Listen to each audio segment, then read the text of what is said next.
Number 1. As long as what we're talking about in this video isn't on the actual show of Survivor, it's fair game to be considered a secret. So with that in mind, roam if you want to, roam around the world. Rome made a bold choice in his exit interview after he was voted off on the show when he decided to reveal the boot order of Survivor 47.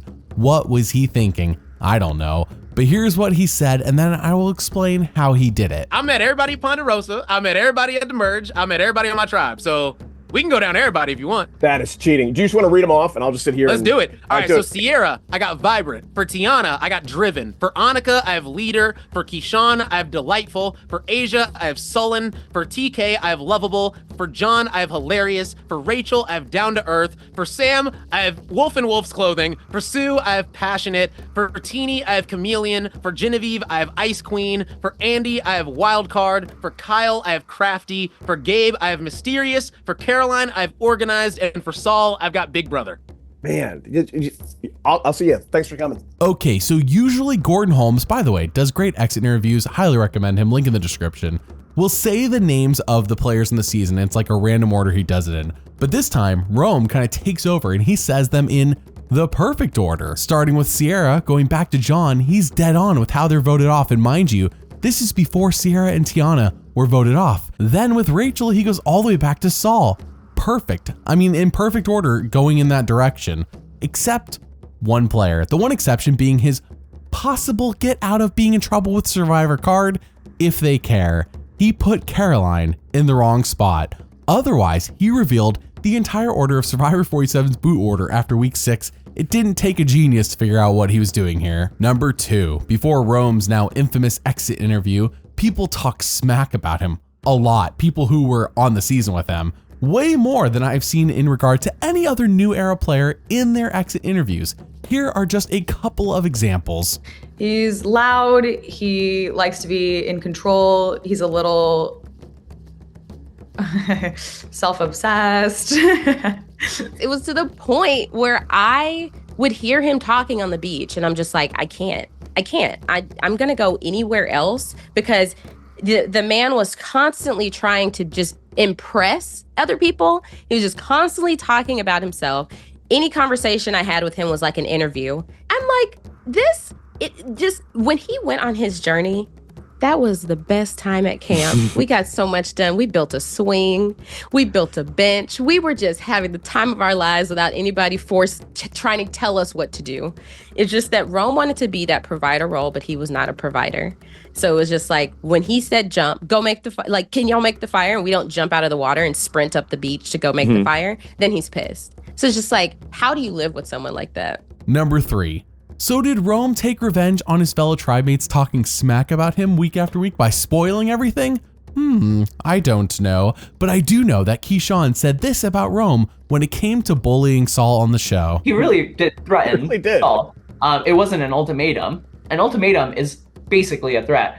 It's funny because afterwards, Rome came back to us and he was like, hey guys, I bullied Saul. And we're like, no, you can't say that. That's not good. That's not good. We don't condone you that. should be proud of bullying someone. Like, bullying is not a strategy. Like, bullying is horrendous. Like, don't be proud of that. But he wore it with like a badge of honor. Like, he's like, I did this move. This is me. Like, that's just how he's operating. That's how he's going to operate. That's him as a player. Did you know that Patreon is free to sign up for? Yes, the place where I give updates, post videos early, and have you all pick what I make now has a free option. Link in the description. You can cancel anytime, and there is a discount if you sign up for a whole year. Thank you for your support. Number 4, we all know how Jeff got rid of the "come on in guys" phrase in Survivor 41 by making it an important landmark moment for no reason other than to virtue signal, in my opinion. I think that's the correct use of that word. So if Jeff were to drop another phrase from his lexicon, which one would it be? All right, in the spirit of the question, because I don't want to give up any of these, I know which one it would be, and it would be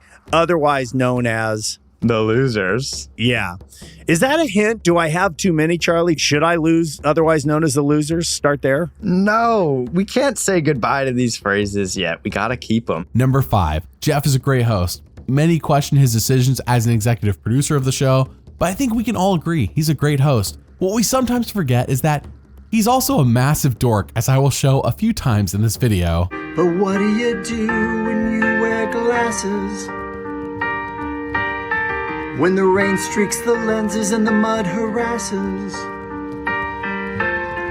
When the puzzles are blur and the clues out of sight. You're squinting in the jungle in the dead of the night. Yes, what do you do when you wear glasses?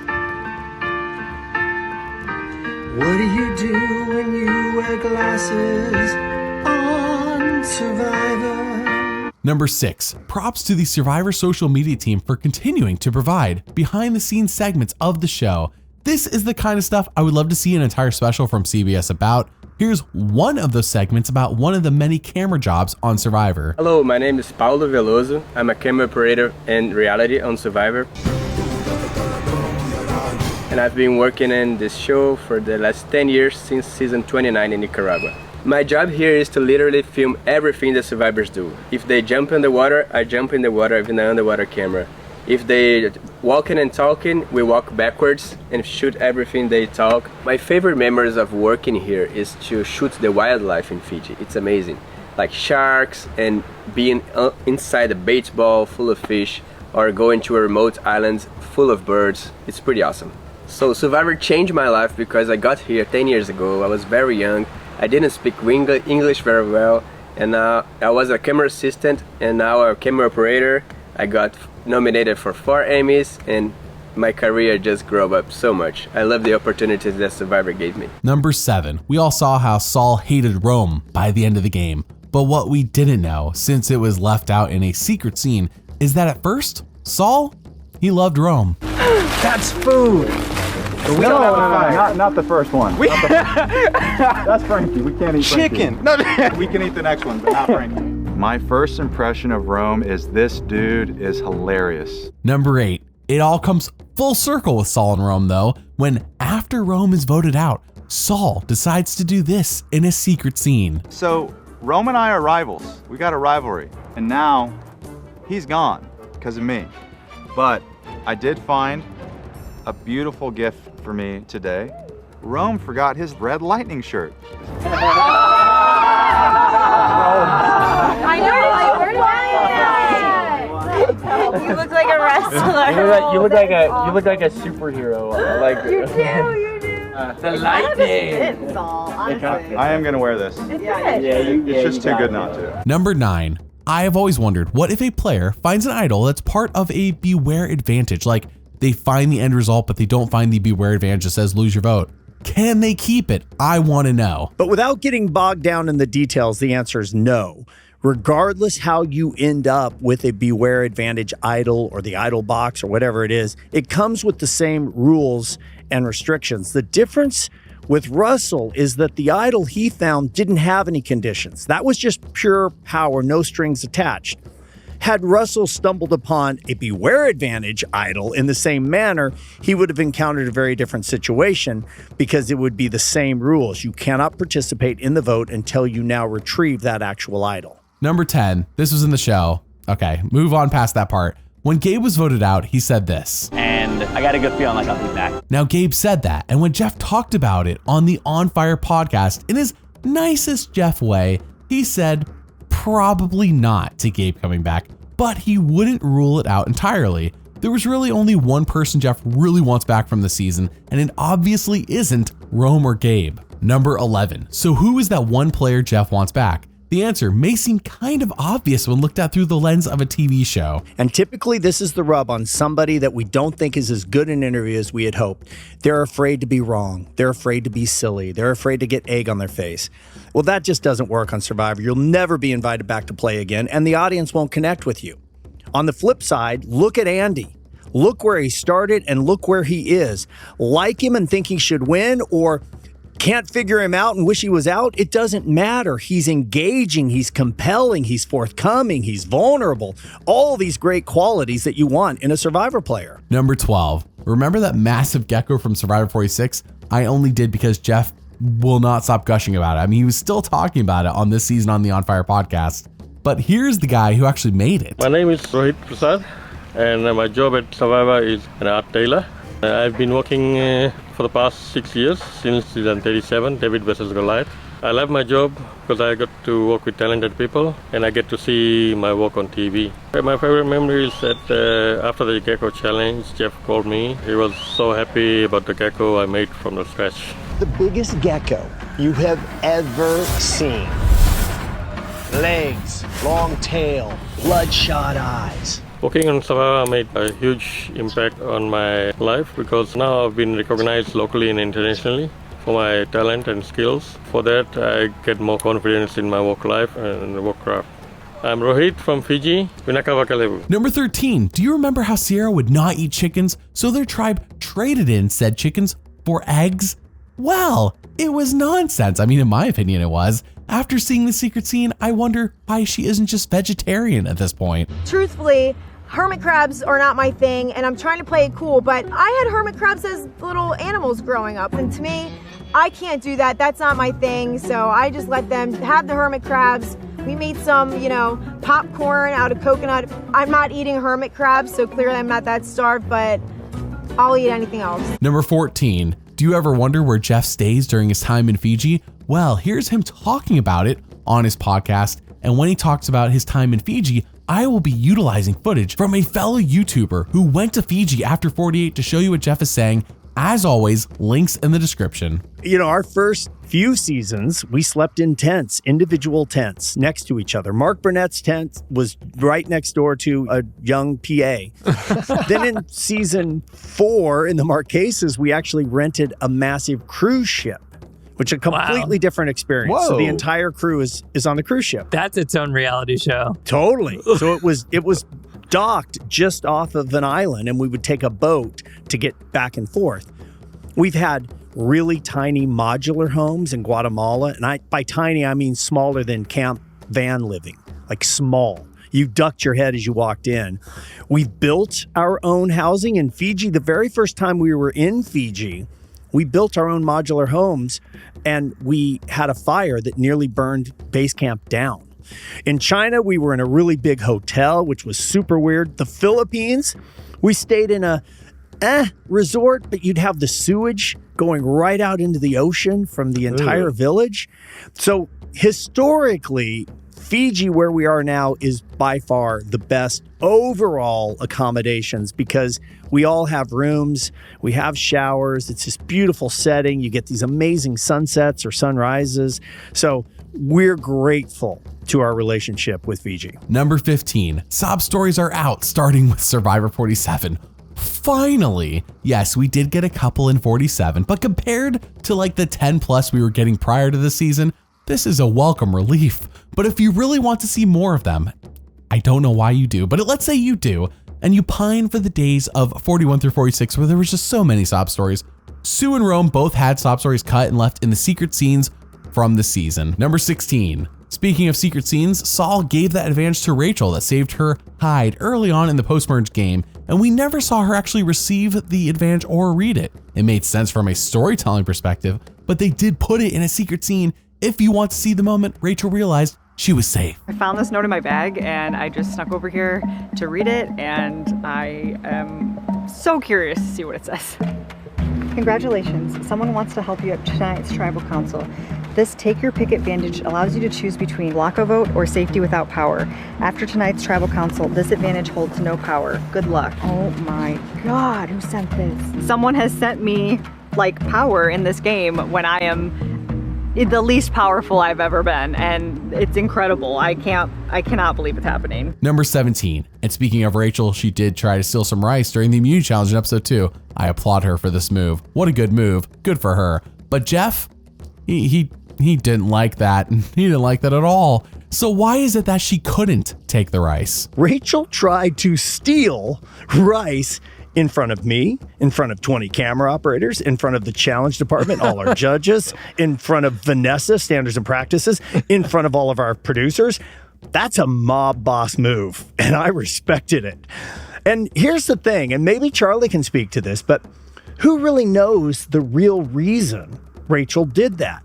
Maybe it was just to get some rice. But I have to say one thing, just for fans and players. From a producer standpoint, there's a very fine line when it comes to having fun and messing with the integrity of the game. What Rachel did was fun. It was playful. It was in front of everyone. She knew what she was doing. She knew it was almost certain that she'd be caught. And when she got caught, she had a very playful attitude about it. So there was no issue at all with me regarding that moment. Number 18. Are you inspired by Survivor? Are you 8 years old? If you said no to both questions, then you're not Jeff's intended audience for the show. So on location, I'm like an annoying record that just keeps playing the same section over and over and over when I say to anyone on our crew who will listen, everything on the show should inspire an 8-year-old to dream one day of playing Survivor. That's what goes through my head all day, every day. Number 19. Survivor 47 was all about forging your own path or destiny or whatever. They just kind of put stuff in the preview. It doesn't ever mean anything.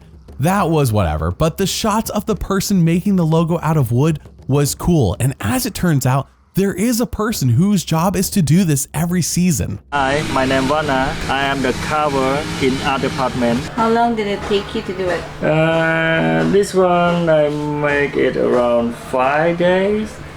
So working on Survivor had a big impact in my life, as I get to travel the world and get to work with different crew members from different countries. My favorite memory is when they filming me carving the logo for trailer of season 47. Number 20. When Rachel went out onto the barge and did her journey, at first I was like, why? I mean, that week when it happened on the podcast, you heard me, I was like, why? Why are we doing journeys? But in retrospect, I kind of like this journey. I mean, I stand behind the sentiment of why are we doing journeys this late into the game, but this journey, if they wanted to do it, would be fun.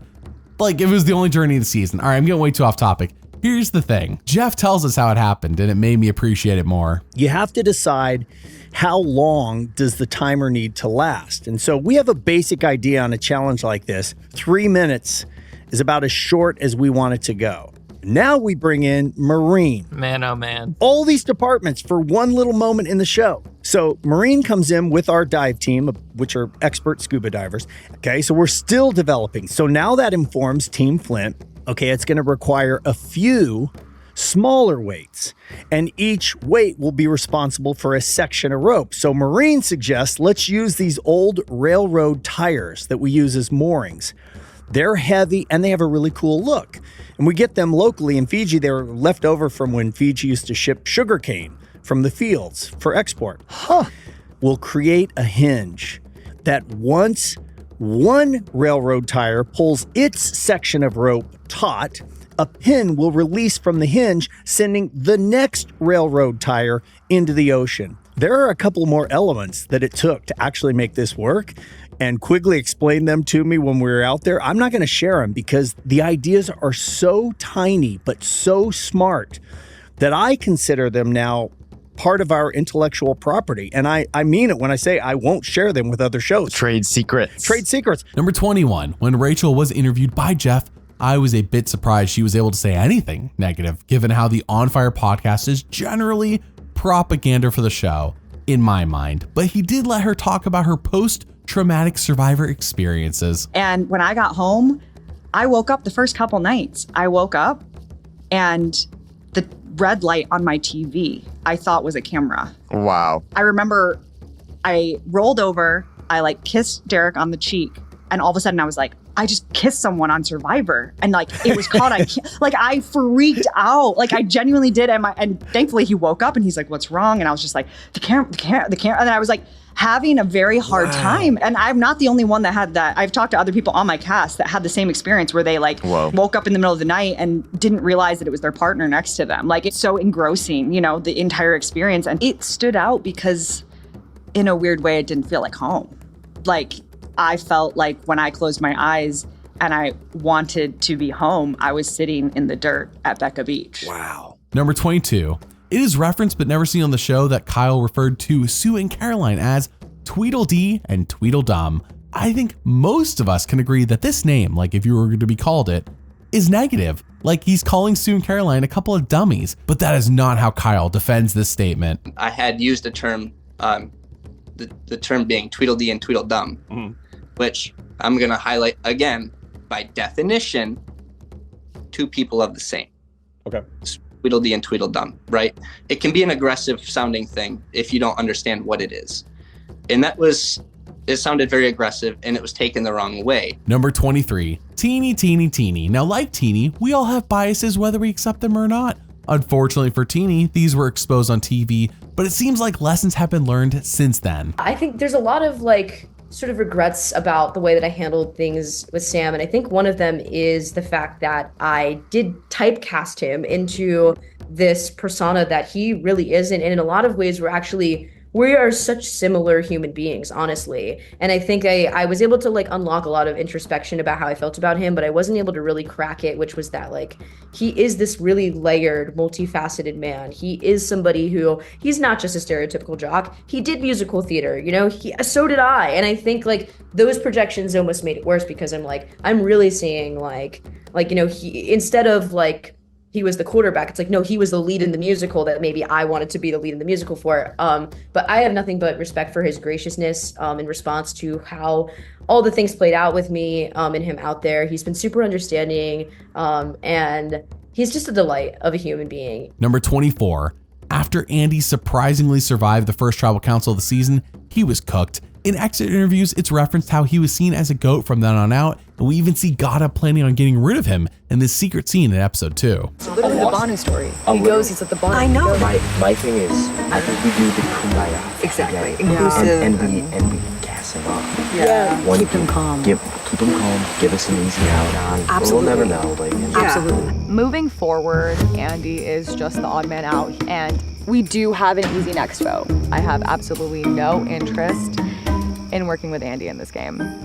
25, John, aka the first boot of the season, is hugely into politics, which seems super obvious given he wrote speeches for Obama, but he tries to relate Survivor to the upcoming presidential election because at this time, it hadn't happened yet. And all I could think of when he says this is how he is basically referring to the lying and backstabbing of Survivor as the gold standard that American politics should follow. Maybe I am missing something here. Cue the well actually comments explaining it to me. To reach a lot of people who maybe don't realize it, but even as they're frustrated by what they see on television every day in the news, are checking out a show that ultimately is about some of the values we're trying to uphold in an election. And if you can, and so I wanted to be part of that social experiment in democracy. You'll see what happened. You'll see what happened to me. Number 26. Who does all the cool slow motion shots? Well, if you've seen all of my episodes of Secrets of Survivor, you know by now. It's the man, the myth, the legend, Scott Duncan. My name's Scott Duncan. I'm the director of photography on Survivor, and my main job is to elevate the visuals constantly. I've been working on Survivor since season 1. And now we're on 47. Everyone's been absolutely magical. If there's one wild memory in Gabon, I was looking to capture the visuals of the hippos that swim in the river and then surf out in the ocean. So we camped out on a beach after we drove for 2 days on 4x4 little scooter things down the beach and camped for 3 or 4 days. And we finally found these hippos. They came out only at night, that swim in the ocean. If you see the main title, there was a lot that went into the background of those shots. Number 27. This season, we saw an influx of idols that were good for only a limited time, making the game so dangerous, as Jeff said. Well, as it turns out, Jeff didn't like them. That I'm going to take back to the producing team is that an idol that's only good for one tribal makes it a little less scary, because that's not what we want. Number 28. Remember back before the new era when Jeff would be in a cool location shouting, 39 days, 18 people, 1 survivor. Well, he stopped doing it with Survivor 41, so will it ever come back? A couple of reasons we aren't doing them the same way is, in the new era, we wanted to open up the show to try new things. The new era is 26 days. So one thing that came up for me is that tagline was so specific, 39 days, 18 people, 1 survivor, that I wasn't that fond of changing it to 26 days. It just felt like something that should live on its own. So we could have modified it, but we decided not to. Number 29. Sometimes I find things way after they happen, so, let's move on and accept that. For example, this segment Jeff did on Nickelodeon back when Season 8 was about to air on TV. Question number 1. Gotta pull it out there. Panama Canal or pan of canned ham? Pan of canned ham. Pan of ham, canned ham. I can't even say that, dude. Number 2. All-Stars or stalled cars? Stalled cars, love them. Stalled cars. I love stalled cars, too, especially when it happens to me. Or... Yes, exactly. Everybody knows that. That's easy. Ethan or Tina? Tina. Number 30. Okay, but like, why was Asia from Rob as a Podcast voted out? Was it really due to what we saw on TV, or was there something else we didn't see? We asked Saul, what are your thoughts on Asia?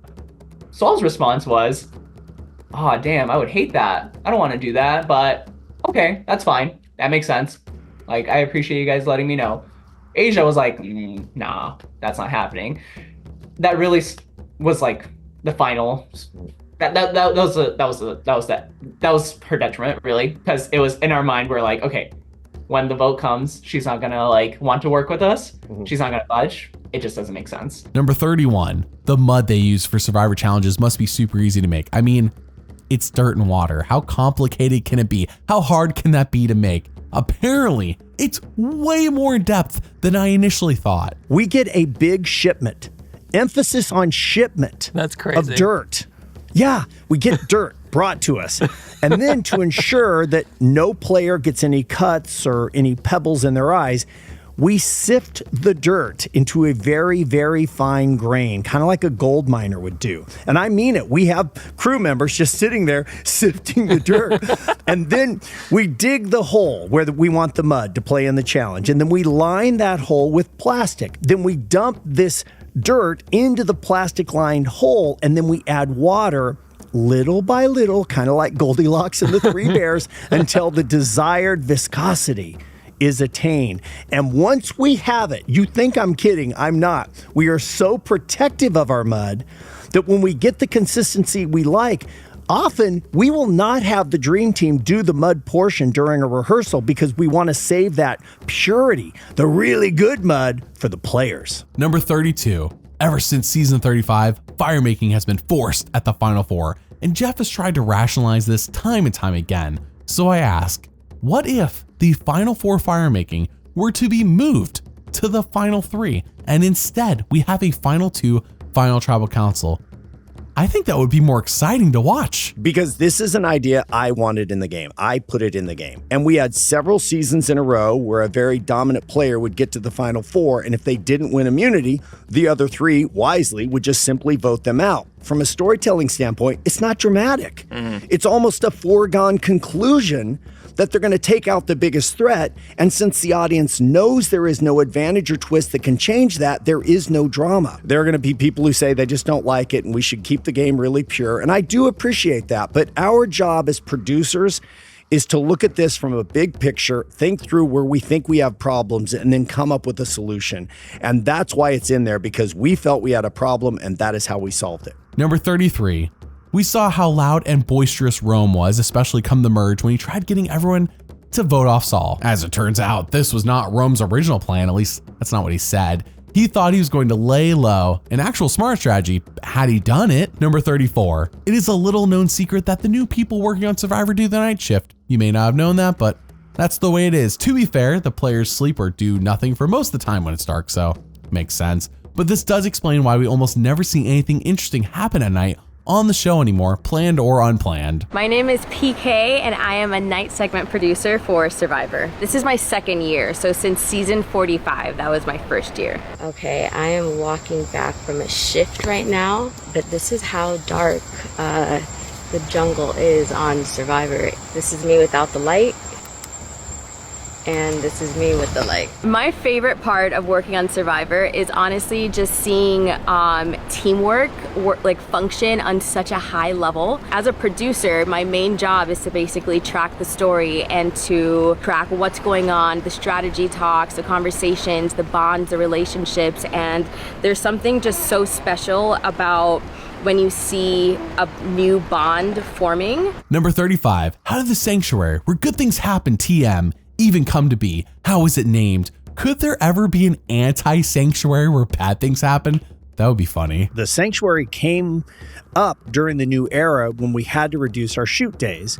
And that meant we were going to have to either combine or eliminate some things. And the inspiration for the name, The Sanctuary, came directly from my personal life. My wife and I have some close friends. They had this really nice little home. They called it The Sanctuary. And we loved getting invited over. That's awesome. Because every time we came over, everything was always so nice and comfortable. And we had a great time. So I literally wrote down, we'll call it The Sanctuary, where good things happen. Number 36. Did Cirie get screwed in Survivor Game Changers?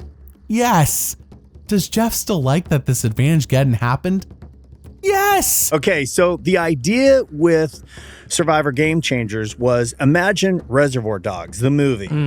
And I was saying to the team, imagine that we have a moment in the game where everybody pulls out their weapons and we have a shootout. We didn't know if that would happen, but we designed the game to where it could happen. And it did.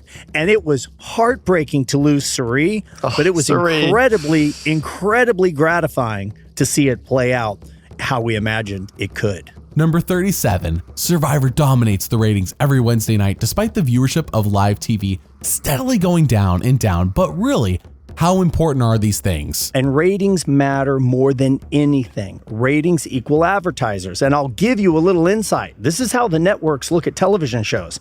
Television shows are the thing in between commercials.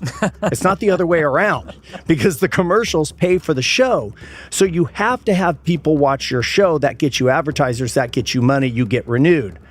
If people don't watch your show, nobody will advertise, you'll lose money, and you won't get renewed. And then you're off the air, and then you don't have a job, and your crew members don't have a job, and you don't have money, you don't have a paycheck. So the stakes are real. That's why the incentive is there to juice the story. Number 38. When Sam had his idol expire back in the pre-merge, we all figured he would try to reuse it in some way, shape, or form down the line. Little did we know how important it would be to Operation Italy, and that if Saul were a different man, Operation Italy might not have happened at all. He offers me a fake idol. He's trying to sell it to me that it's real. That, hey, if you give me this, if I give you this idol and you flip the votes and make sure it's not me, like, I'll give you this idol. So that's where this whole thing started. And I don't believe him though. I'm like, bro, you would just play the idol if this were real. Like this, I know this is a fake idol. He's trying to convince me that it's not. And I'm like, okay, Sam, I'll take this idol, but if we're doing this, we're going to the end together because I'm flipping my entire game right now to work with Sam. And at that point, Sam believes, damn, I kind of want Saul to stay now because he is now my ally. So that's when Sam pulls me aside and goes, look, you're the vote tonight. And my reaction was it was like, what? Me? Like... And then that's when pandemonium occurs. Number 39. Ghost is a comedy show on CBS adapted from the UK version, and I guess it's now canon that the US version watches Survivor. Who would have thunk? Money! I mean, why did Survivor do a 2-part finale? Was it to tell a better story or to flesh out the characters in ways they could only dream of? Well, it really started with CBS asking us months before we shot if it would be possible for season 47 to do 14 episodes instead of 13. They had some things they wanted to try in their schedule. Number 41. Here's the deal. Players lie in Survivor. What? No way. That's a big secret, Wesley. Why'd you put it in the video? Well, obviously it's commonplace. Like, guys, we all know they're lying on the show. The real question is, are they allowed to lie to Jeff? And is there anyone they're not allowed to lie to? So here's how it works. In your private interviews with the producer, you have to answer the questions because that's how we tell the story. And you have to tell the producer the truth. That's the only person you have to tell the truth. When you're talking to me at Challenges or Tribal, you got to answer the questions, but you can lie all you want. You can lie directly to me. I might not even know you're lying. I don't even care. I just want any story to track. True or false is your call. And as long as that's happening, we're all good. Number 42. Survivor's challenges have gotten pretty homogenous. I think that's the right use of that word too. With their challenges over the years to the point where it feels kind of trite to me. But it is all in the name of fairness. Yeah, well, this dedication to fairness goes back to season 1. If you came to location and you watched a challenge being built, I'm pretty sure you would be shocked to see how much time is spent on little things like measuring the distance from the starting mats to the first obstacle. We do it down to the inch. The tightness of the knots checked by 3 different people to make sure they're accurate and equal. Crazy. So we take that part of this show as seriously as we take anything. Number 43. This was in the show, but you may not have noticed it. Now, if you're a listener of the podcast, you'll never forget it. But let's say you didn't listen to the podcast. In the theme song, there's a shot of a woman holding a torch in front of the Survivor 47 logo right after they show Sam, indicating a woman beat Sam, and Teeny's name, you might have noticed, is high up, but it's not as high up as Dee's from 45, but it is higher than Hunter's from 46, who finished worse than Teeny. Number 44, Russell Hantz, Mr. The Game is Flawed. Will he ever play Survivor again? After all, season 50 films in a few months, and he might want to play again. Look, to be honest with you, I don't give a if you choose me. I don't give a To be honest with you, it feels like you're running it down on purpose. That's what it looks like. Number 45, the On Fire podcast is propaganda for the show. I wasn't sure how much I wanted to lean into this during this video, so I decided to wait till the end because I know some people aren't going to like this, but I mean, it's obvious. It's a podcast about Survivor, hosted by the executive producer of Survivor. Duh! But in reality, if you listen to it starting in Survivor 44 all the way through now, you heard the progression. It's gotten more propaganda-like, I would say. Jeff goes on multiple rants of podcasts now. He didn't do this before, but now he's going on multiple rants of podcasts about how amazing Survivor is. And he isn't just saying that because he runs the show. I mean, press X for doubt. I feel like every time I meet a family and they say, our 7-year-old just discovered Survivor, and so did we. We can't believe we've not been watching this show. I get excited, not because, oh, somebody's watching the show I work on. Oh, that's another rating. None of that. This week alone, I have little video messages from friends, 4 different families with kids under 8 watching Survivor. I know it's corny. I truly believe in my heart that Survivor's one of those once and forever shows that can transcend, that when you put all the parts together, it's bigger than just the elements of the game. As Charlie just said, complexity. So much is happening in this game in which you had a phrase, Charlie, that really stuck with me. You said you pour your entire being into the experience. Yeah. So of course it's going to impact you. Number 46, let's jump all the way back to season 3 for an ad Jeff did back when Survivor was hot. Hand me the remote. You call this adventure? Take a road trip, visit new places, meet new people, try foods you never thought you'd eat. We need that. Wild yak is good, if you can catch one. Need a road trip weekend? Book by June 28th for Fairfield Income Out and Play rates. Is that scarf from a wild yak? No, blow dryer. Number 47, if you want to see Survivor players you love from before the new era, then holy crap, do other shows have you covered lately? The Traitors Season 3 features Tony Vlachos, Jeremy Collins, Boston Rob, and Carolyn. Yes, Carolyn from the new era, but still Carolyn. Deal or No Deal Island Season 2 features Parvati, and House of Villains had the Richard Hatch on it for their Season 2. So which secret surprised you the most? Comment below and let me know. Thanks for watching, and doubly thanks for liking and subscribing. I'll see you all next time.